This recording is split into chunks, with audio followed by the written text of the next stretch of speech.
యేసు ప్రభువు అంటున్నాడు, ఏమని మాట్లాడుతున్నాడు, నీవు నన్ను ఎందుకు శోధించుతున్నావు అంటున్నాడు.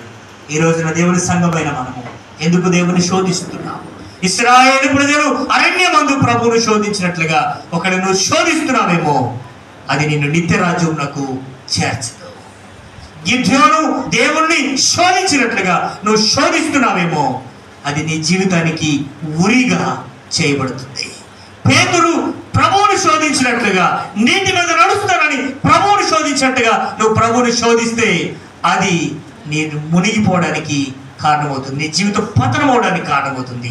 ఈరోజు దేవునికి సంఘంగా జ్ఞాపకం చేస్తున్నాను, నువ్వు పాడైపోతున్నావు, నువ్వు పతనం అయిపోతున్నావు, నువ్వు ఓడిపోతున్నావు అంటే కారణము ఎక్కడో నీ హృదయములో వేషధారణ అని వేషధారణ ఉండి దేవుణ్ణి ఏం చేస్తున్నావు? శోధిస్తున్నావేమో.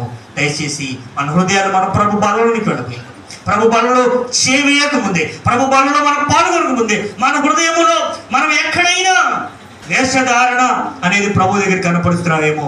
అయ్యో పరిసయ్యులారా, అయ్యో శాస్త్రులారా, అయ్యో బెతెస్దా ప్రేరితుల సంఘమా, ఎక్కడైనా మనము వేషధారణ కలిగి ఉన్నామేమో. Let us examine ourselves. మనం ఏం చేద్దాం? పరీక్ష చేసుకొని ప్రభు వైపు చూద్దాం. దేవుడు పరిశుద్ధ లేఖన భాగమును దీవించి ఆశీర్వదించును గాక.